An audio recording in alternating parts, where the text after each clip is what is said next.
से डेटा देगा और वो कार्ल पियर्सन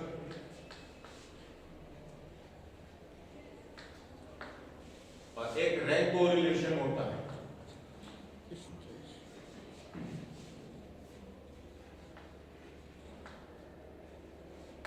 और रैंक कोरिलेशन किसने दिया है?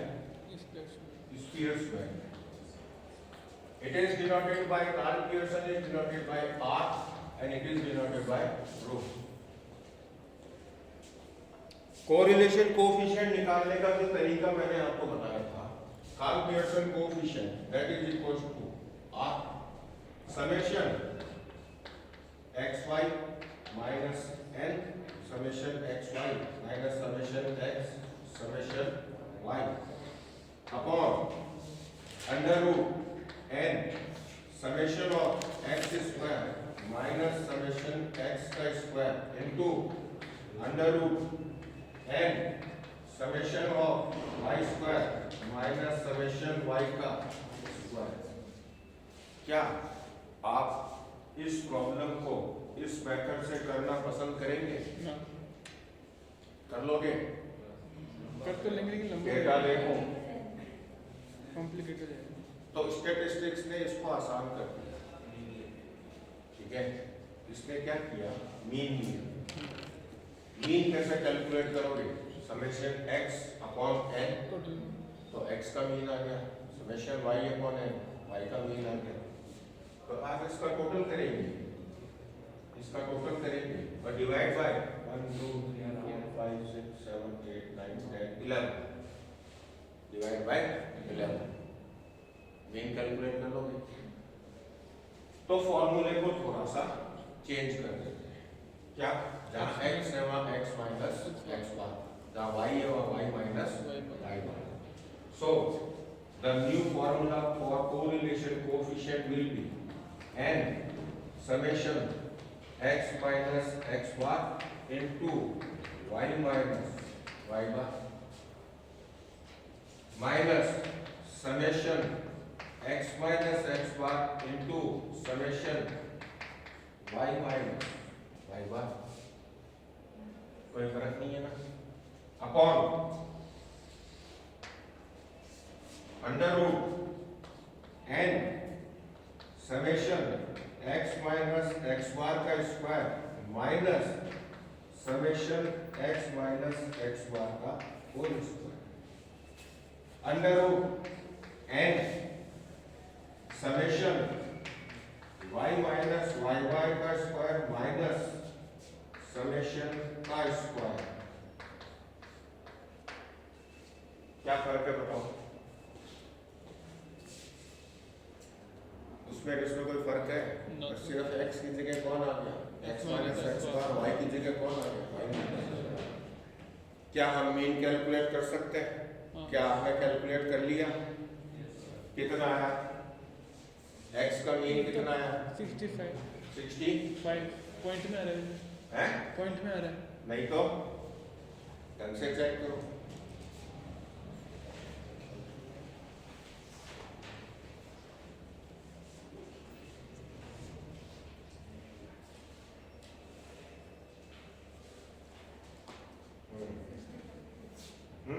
पॉइंट में आ रहा है। पॉइंट में आ रहा है। जो मीन आ रहा है वो लेकिन 65 पॉइंट कुछ आ रहा है। 65 पॉइंट समथिंग आ रहा है x के लिए। इसका मतलब जो मीन आ रहा है वो इस डेटा के जैसा नहीं है। मैं पॉइंट में ले सकता हूं ना। दिक्कत क्या है? दिक्कत एक ही आएगी कि जब आप कैलकुलेट करोगे x माइनस x बार तो ये फिर पॉइंट्स में आएगा। फिर आप कैलकुलेट करोगे y माइनस y बार तो ये भी पॉइंट्स में आएगा। फिर आप कैलकुलेट करोगे x माइनस x बार का स्क्वायर। फिर आप कैलकुलेट करोगे y माइनस y बार का स्क्वायर। फिर आप कैलकुलेट करोगे x minus x bar into y minus y बार। इस फॉर्मूले के हिसाब से तो मुझे ये सब चीजें चाहिए, ठीक है। तो हम क्या करेंगे? मीन एज्यूम करेंगे। आपका मीन आ रहा है मान लीजिए 65 पॉइंट समथिंग, तो आप 65 मान सकते हो। तो हमने एक मीन ले लिया। अब आप इसके सामने की डिजिट को y के लिए मान सकते हो या y के लिए आप इसके आगे पीछे कोई भी एज्यूम कर सकते हो, कोई जरूरी नहीं है। तो y के लिए कितना आ रहा है? 65 पॉइंट समथिंग 54। ठीक है, आप 66 भी एज्यूम कर सकते हो, जरूरी नहीं कि वो आपकी सीरीज में हो। क्लियर? आपने ये जो मीन कैलकुलेट किया है, इसका मतलब we have assumed the mean।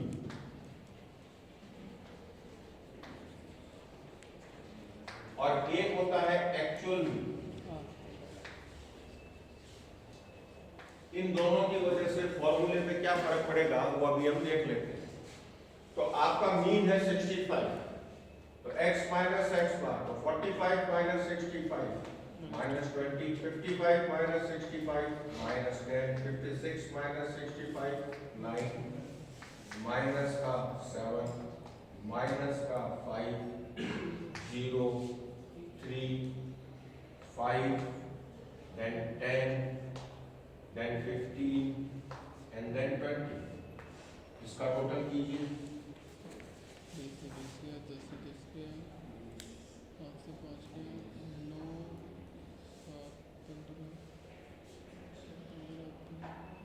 3। ध्यान से देखो,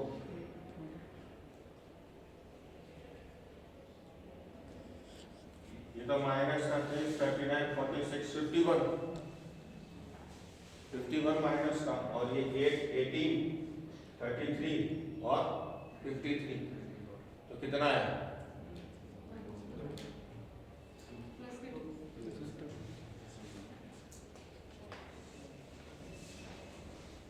सही है, जोड़ बाकी तो करना है भाई। y माइनस वाई बार, वाई बार भी हमने क्या माना 65, तो ये कितना? माइनस का 9, माइनस का 15 और माइनस का 17, minus 5, minus 3, minus 1, 0, then 5, then 9, then 17 and then 25। Total कर लो, 24, 41, 46, 50, 14, 21, 56, 6। ठीक है, इसको मैं क्या लिखूंगा? ये किसका सम है? x minus x bar. So this can be written as summation of x minus x bar. It can be written as summation of y minus y bar. अब मुझे क्या करना है? x minus x bar का square, तो 20 का square 400, then 100, then 81, then 49, then 25, then 0, then 9, then 25, again 100, again 225 and again 400। इसका total कर लेंगे। ये टोटल क्या कहलाएगा? किसका सम कर रहे हो आप? x माइनस एक्स बार के स्क्वायर का sum. So this can be written as summation of x minus x bar का स्क्वायर। इसी तरह से क्या आप ये कैलकुलेट कर सकते हो? क्या आप इन दोनों का मल्टीप्लिकेशन कैलकुलेट कर सकते हो, सम कर सकते हो? यहाँ रख दीजिए, तो आपको क्या मिल जाएगा? क्या मिल जाएगा? Simple arithmetic, nothing else. समझ गए? मिल गया? अब क्या होता अगर आपका मीन एक्चुअल मीन होगा? जब भी एक्चुअल मीन होगा ना, जैसे मान लीजिए ये पॉइंट्स में नहीं आता, एग्जैक्टली 65 आता, इसका भी एग्जैक्टली मीन 64 आता, तो ये समेशन कभी भी 0 के अलावा कुछ नहीं आता, हमेशा क्या आता? 0। It is always 0। तो ये मैं दावे के साथ कह सकता हूँ कि जब जब आपका एक्चुअल मीन होगा तो summation x minus x bar is equal to summation y minus y bar is equal to 0। Always, हमेशा। फॉर्मूला थोड़ा सा छोटा हो जाता है। कैसे? जीरो देगा। ये जीरो थोड़ी होता, ना, ये तो मल्टीप्लिकेशन का सम है, तो जीरो कौन होता? वो वाले। ये। और कौन होता? ये। और कौन होता? ये। और कौन जीरो होता? ये। तो बचता क्या? एक तो ये बचता, एक ये बचता और एक ये बचता। सही कह रहा हूं? ये क्या बन जाता? जीरो। ये भी क्या बन जाता? जीरो। ये क्या बन जाता? जीरो। और ये भी क्या बन जाता? यहाँ n, यहाँ अंडर रूट n, यहाँ अंडर रूट n, तो वो भी बाहर आके क्या बन गया? n। n से n गया, तो जब आपका मीन एक्चुअल होगा तो ये फॉर्मूला बहुत छोटा हो जाएगा और r क्या बन जाएगा? Summation of x minus x bar y minus y bar upon under root summation x minus x bar का square under root summation y minus y bar का स्क्वायर। अब आप कहोगे ये रूट से बाहर आ जाएगा, ऐसा हो सकता है क्या? नहीं ना, सम है ये, स्क्वायर का सम है, ये रूट से बाहर। ठीक है, तो मैंने आपको इसीलिए तीन फॉर्मूले याद नहीं कराए, मैं तो आपको एक ही कह रहा हूँ। अगर आप इससे करना चाहते हो तो ये इससे भी हो जाएगा, बस फर्क सिर्फ इतना है कि सिर्फ यही क्वेश्चन होगा, मीन ले लोगे, मीन से डेविएशन ले लोगे तो फॉर्मूला ये बन जाएगा। अब चाहे एक्चुअल मीन हो चाहे एज्यूम्ड मीन हो, अगर एक्चुअल होगा तो ये अपने आप जीरो बनेगा, तो आपकी कैलकुलेशन होकर फॉर्मूला ऑटोमेटिकली ये बन जाएगा, आपको इसको याद रखने की जरूरत।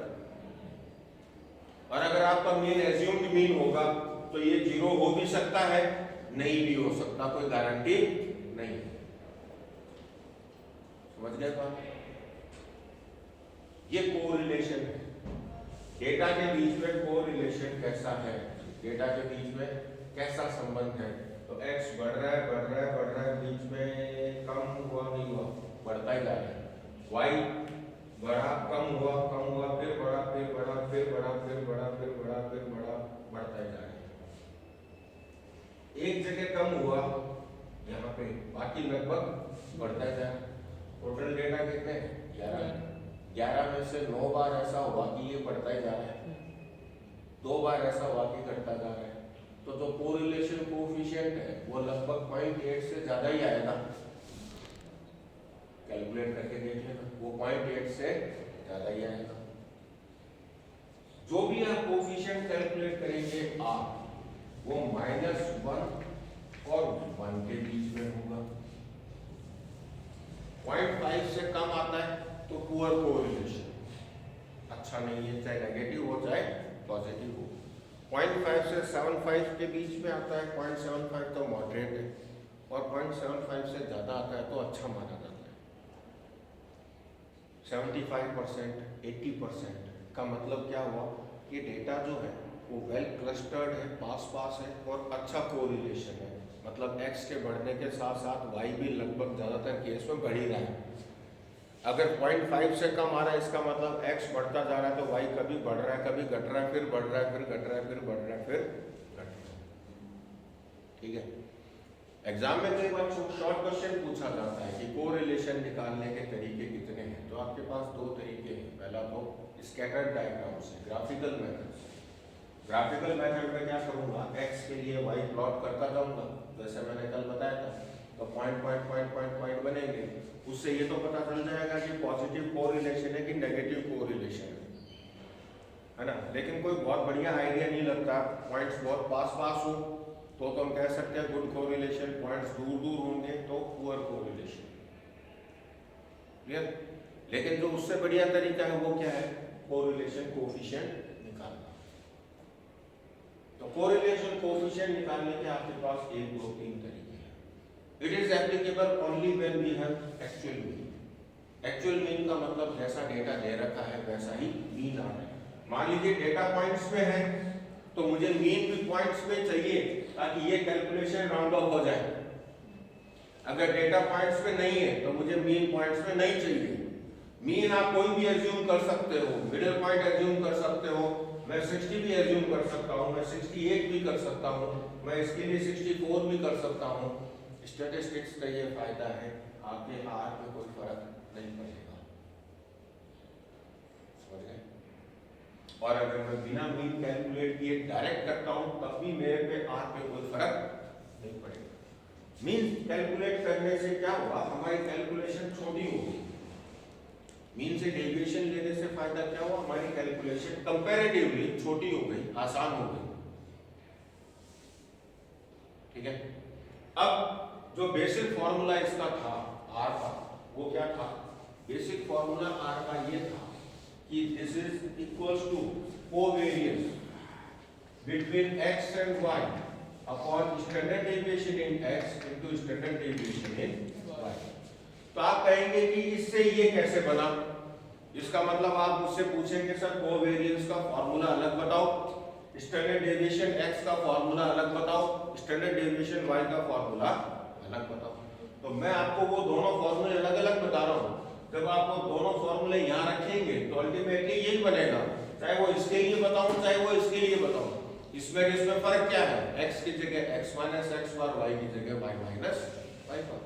सो the formula for covariance is, covariance का फॉर्मूला क्या कहता है, कोवेरियंस का फॉर्मूला कहता है covariance between x and y। अगर सिर्फ कोवेरियंस ही कैलकुलेट करना हो then this is equals to 1 upon n summation x minus x bar y minus y bar minus का 1 upon n square summation x minus x bar into summation y minus y बार। ठीक है, this is the formula for covariance. Standard deviation का formula क्या है, ये हटा दूंगा, ये तो आप कर लोगे है ना, ये हटा दूंगा। स्टैंडर्ड डेविएशन का फॉर्मूला क्या है,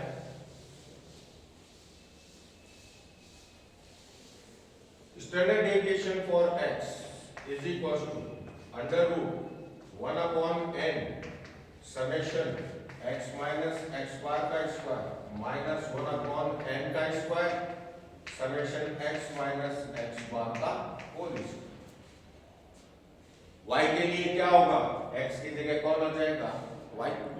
जब आप ये और ये यहाँ रखोगे तो n स्क्वायर यहाँ दिखेगा, एलसीएम लोगे तो n स्क्वायर एलसीएम आएगा, तो यहाँ क्या आएगा n, इसका भी एलसीएम n स्क्वायर, इसका भी एलसीएम n स्क्वायर। ये रूट से बाहर आके n बनेगा, ये रूट से बाहर आके n बनेगा, n स्क्वायर यहाँ n स्क्वायर यहाँ हो गया, तो n यही तो आएगा, इसका भी n यही आएगा। ठीक है, तो ये है आपका कोरिलेशन कोएफिशिएंट कार्ल पियर्सन, और कोवेरियंस का फॉर्मूला ये ना, स्टैंडर्ड डेविएशन x का फॉर्मूला ये ना। अब कोई कहे कि साहब मैं तो स्टैंडर्ड डेविएशन मीन से कैलकुलेट नहीं करूंगा, मत करो, मीन उड़ा दो, तो summation of x square minus summation x का स्क्वायर n वही रहेगा। कोवेरियंस में मीन उड़ा दो, summation xy minus summation x into summation y n ऐसा रहेगा। ठीक है, तो मुझे ज्यादा चीज रटने की आवश्यकता नहीं है कि सर ने कहा था, कुछ बताया तो था कि क्या एक्चुअल मीन है क्या एज्यूम मीन, छोड़ो, हम तो एक ही चीज जानते हैं, ये मीन एक्चुअल होगा तो गारंटी से ये जीरो बनेगा, तो आपका फॉर्मूला अपने आप छोटा हो जाएगा, आपकी कैलकुलेशन अपने आप आसान हो जाएगी। ठीक है, और ये भी जीरो बनेगा और ये भी जीरो, ये जीरो नहीं बनेगा। अगर ये जीरो बन गया तो r कितना आएगा, मतलब डेटा के बीच में कोई कोरिलेशन नहीं आ सकता है जीरो, आ तो सकता है, आ सकता है। ये डेटा कहां से आया जो x और y का है, हमें नहीं पता, कुछ भी ले सकता है, एक सब्जेक्ट के मार्क्स ले सकता है, मैथ्स के एक सब्जेक्ट के मार्क्स ले सकता है, फिजिक्स के। अब मैथ्स के सब्जेक्ट के मार्क्स का फिजिक्स के सब्जेक्ट के मार्क्स पे कोई फॉर्मूला बन सकता है क्या, नहीं बन सकता। कोई डिपेंडेंसी है क्या, नहीं है, समझ गए, दिस इज कोरिलेशन। फिर स्पीयरमैन ने कहा कि कई चीजें ऐसी होती है जिनको आप क्वांटिफाई नहीं कर सकते।